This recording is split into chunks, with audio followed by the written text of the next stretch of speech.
일제시대 별난사, 수원 화성 지역의 민간인 학살인, 제암리 학살 사건.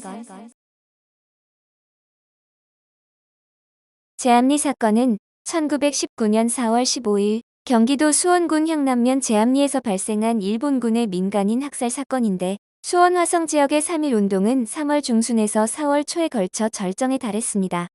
3월 31일 향남면 바란리에 장날에 1000여 명의 군중이 모여 만세를 외쳤는데, 이 시위에서 분노한 군중에 의해 일본인 순사부장이 사망했고, 주재소와 일본인 상점도 불에 탔습니다.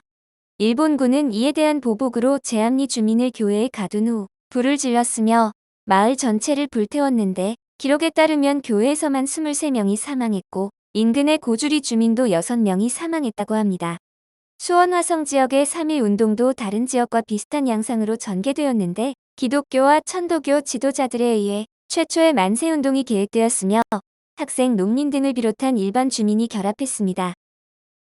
시간이 흐를수록 시위 규모는 커졌으며 일본 군경의 진압도 거세져 평화적으로 이뤄지던 만세운동은 점차 폭력적인 성격을 띠게 되었습니다.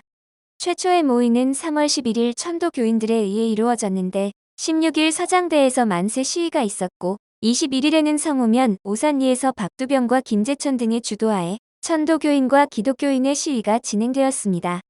23일에 성우면에서 700여 명의 군중이 시위에 참여했으며 20명이 체포되었고, 26일에는 송산면 사강리 주민들이 면사무소 앞에서 만세를 불렀고, 27일에는 서산면에서 400여 명의 시위가 있었습니다. 수원 화성 지역의 만세운동이 격해진 것은 3월 28일 송산면 사강리의 시위부터인데, 장날을 기해 주재소 앞에는 700여 명의 군중이 모였습니다. 시위를 주도한 홍면이 일본인 순사의 총에 중상을 입자 분노한 군중은 그를 살해했고, 29일에는 성우면 오산리에서 장날을 기해 800여 명의 군중이 시위를 진행했습니다. 유진홍과 안동순 등 중호자 7명이 체포되자 군중들은 주재소와 우편국, 면사무소를 습격했으며 일본인 상점과 가옥에 불을 질렀는데, 수원 지역 곳곳에서 야간에 횃불 시위가 시작된 것도 이때부터였습니다.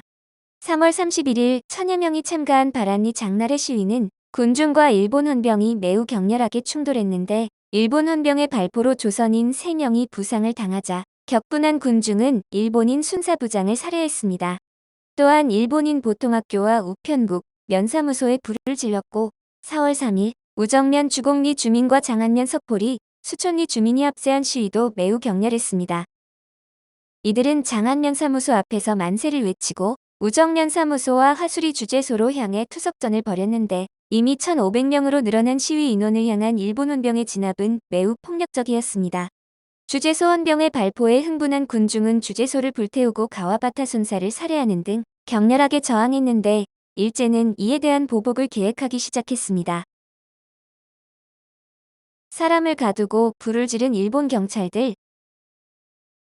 3월 31일에 바란리 시위 직후에 경기도 장관 등이 조선 총독부 경무국에 진압 지원을 요청하자 경성의 헌병대장 시오사와와 경무부 경시하세가와가 주도해 편성한 헌병과 경찰의 혼성부대가 4월 2일 파견되었습니다. 이 부대의 진압 작전은 2차에 걸쳐 매우 대대적으로 이루어졌는데, 4월 2일부터 6일에 걸쳐 진행된 1차 진압은 바란리 시위에 대한 실력 행사에 가까웠습니다. 그러나 4월 3일 장안면, 화수리에서 일어난 2000명 이상의 대규모 시위에서 일본인 순사 1명이 사망하자 진압 작전은 더욱 거칠어졌습니다. 수촌리 출신의 김교철과 백나결을 비롯해 차인범, 정순영, 이순모 등이 체포되었고 수십 호의 민간인 가옥이 소실되었습니다. 진압부대는 4월 6일에 경성으로 철수했으나 이후 바란리를 중심으로 시위가 계획되고 있다는 정보를 입수하자 4월 9일부터 16일에 걸쳐 2차 진압을 단행해 오산리와 사강리, 바란리 등을 포위하고 주모자를 검거했습니다.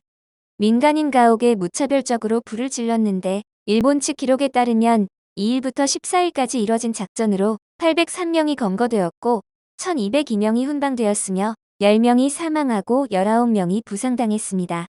3월 31일의 시위 이후 일본 군경은 바란리 주변을 진압의 거점으로 삼았는데, 바란리와 그 이서의 인후부에 해당하는 제암리 고주리를 확보하면 시위의 확산을 막을 수 있다고 판단한 것입니다. 4월 12일 진압부대가 바란리를 떠나자 이튿날 중이 아리타가 이끄는 육군 보병 79연대가 이곳에 치안을 막기 위해 도착했습니다. 15일 오후 2시경에 바라니 장터에서 400명 규모의 만세 시위가 재차 일어났고 이를 해산시킨 아리타는 기독교와 천도교가 문제의 화근이라고 보았습니다. 오후 4시경에는 제암리에서도 시위가 발생했는데 아리타 중위를 필두로 한 11명의 보병은 조선인 순사보, 조이창과 바라니에 살던 일본인 사사카의 협력을 얻어 제암리 주민의 도주로를 막았습니다. 그리고 주민 20여 명을 교회당에 소집했는데 교회당 안에서 훈계를 끝낸 아리타는 곧바로 사격 명령을 내렸고 사격이 끝나자 교회당에 석유를 끼얹고 불을 질렀습니다. 몇몇 사람이 탈출을 시도했지만 밖에서 대기하던 군인들에게 죽임을 당했으며 노경태 한 사람만 살아남았는데 군인들은 고주리에서도 천도교도 김응렬 등 6명을 살해하고 민가에 불을 질렀습니다. 1926년 11월에 발행된 천도교회월보와 유족의 증언 등을 통한 희생자들은 다음과 같습니다.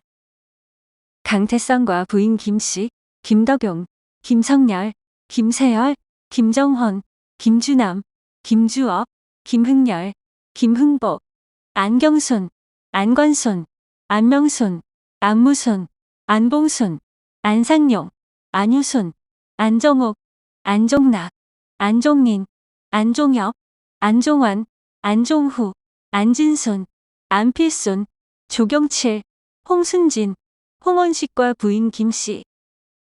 희생자 중에 6명은 종교를 정확히 알 수 없지만 기독교인이 아니라서 화를 피했다는 생존자의 증언과 아리타가 기독교와 천도교를 시위의 화근으로 보았던 점을 고려하면 기독교인이나 천도교인일 가능성이 큽니다. 종교를 확정할 수 있는 이들 중에 기독교인은 강태성, 김씨 2명, 김덕용, 김정현, 안봉순, 안종우, 안진순, 조경칠, 홍원식 등 총 10명이며 나머지 13명은 천도교인입니다. 제암리 사건의 진상을 기록한 선교사. 당시 조선에서 활동하던 많은 선교사들은 3.1 운동에 가담했는데 미국인 선교사 노블은 미국 영사관에 일제가 교회당을 불태우고 선교사를 박해한 사건을 조사하고 조치를 취할 것을 요구했습니다. 부영사 커티스는 선교사 언더우드, AP통신원 테일러, 운전수 중국인임과 함께 4월 16일 수원 지역을 방문했는데 원래는 4월 6일 발생한 수촌리 방화 사건을 조사하려 했지만 우연히 제암리 사건 현장을 발견했습니다.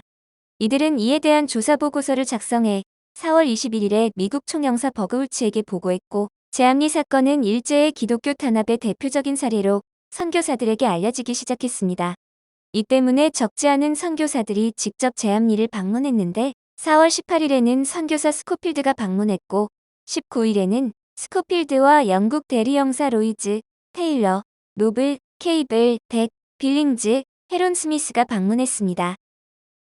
스코필드는 20일에도 방문했는데 이들 선교사들은 제암리 사건을 기록으로 남기고 이를 국제사회에 알리는데 결정적인 역할을 한 바, 특히 스코필드는 제암리와 수촌리를 조사하고 사진과 함께 보고서로 남겼습니다.